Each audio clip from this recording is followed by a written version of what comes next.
Hello everyone, and welcome to another News Coolum video and another site review.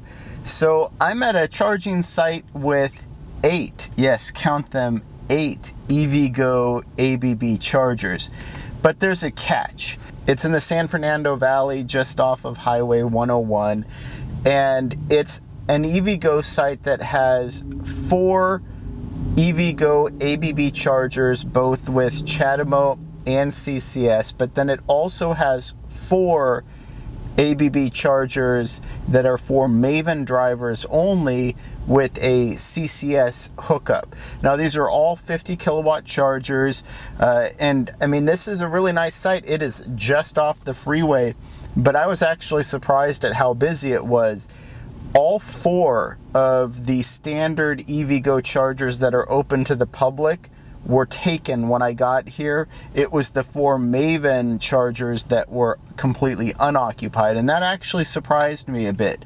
But the i3 owner who was charging on Zeus, the unit I'm on now, was just leaving. The Leaf owner just left, and right now I think it's an i3 owner and another Bolt EV owner here. But yeah, this is a big site, but it can also be a very busy site. So I think it's kind of interesting in the way they've implemented it. It's at a gas station, right? This is essentially a 76 gas station that's fueling up gas cars and fueling up electric vehicles at the same time. So I mean, this is maybe what the fueling stations of the future are going to look like, at least for, you know, the next few years anyway. All right, so let's dive right into the site score, because I think this is an interesting site. So in terms of access, I'm going to give this site a 9. Really, the only knock on this in terms of accessibility is the no pull-through parking and no ability to use the chargers outside of basically their designated stalls. The good thing is nobody's going to be parking in these chargers unless they're actually charging an electric vehicle. So, I mean, it's not like you're competing with internal combustion engine vehicles for these spots. So that's not an access issue. It's right off the freeway, literally just turn off the freeway, make a right turn and a right turn, and you're here. So it's really accessible in that regard. It's just, there's no real facilities for full pull-through parking, not like you have at the gas pumps. You can't just pull through with an electric vehicle that's towing a trailer and not block other chargers. So that is a knock on it, and that's why it only gets a 9 for access. For amenities, I'm going to give it a 9, and that's because you could literally just walk over there and get a squeegee, 24-hour bathroom, you have access to air pumps, things like that. All the things that you'd expect at a travel stop. The only thing is you really don't have access to any sort of sit-down restaurant or food. You could walk a ways to get to something like that, but in terms of just on this site, it's missing, and there's no cover, there's no solar panels to cover the parking spaces or the chargers. So it does get a sort of a knock in that way, but otherwise it's about as feature-rich as you'd expect a charging site to be. You know, you can't really expect much more than what's provided here other than those things I listed, but that's why it gets a 9 out of 10 for amenities. Now, in terms of concentration, this is a little bit more difficult because on one hand, you want to score this as an 8-charger site, but on the other hand, only 4 of those chargers are actually accessible to the public. Now, normally I would score a 4-charger site as, you know, 6 out of 10, just barely above average. And those additional Maven chargers, they do help alleviate pressure on these 4 chargers, but there's nothing preventing a Maven driver from using either or.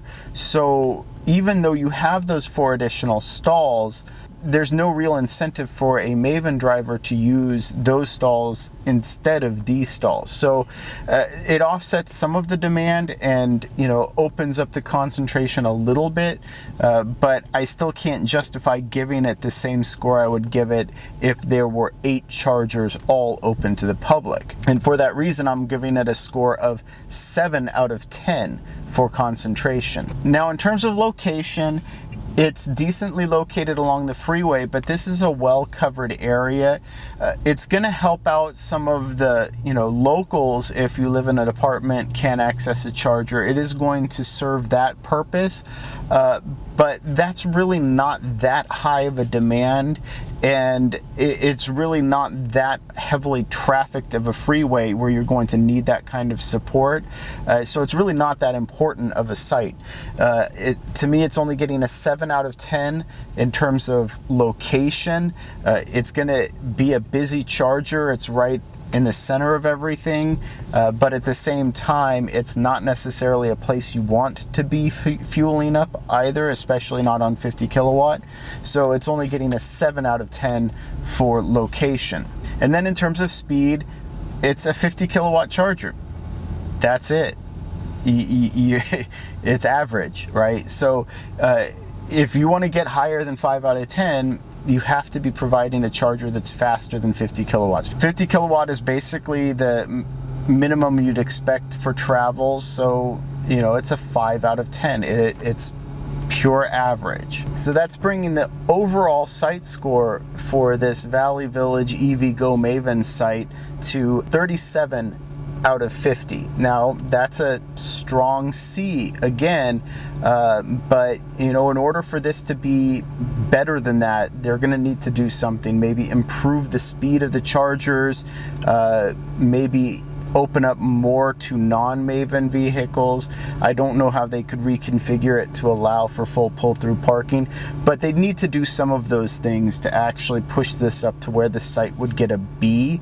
But frankly, just increasing the speed of these chargers would go a long way. So let me know what you think. Have you seen these Maven sites before? Have you used Maven? Are you a Maven driver? Have you used this site before? What do you think of this implementation? Is this something that you think EVgo should do more of? If you enjoyed this video, please like and subscribe. It really does help out the channel, and thank you for watching.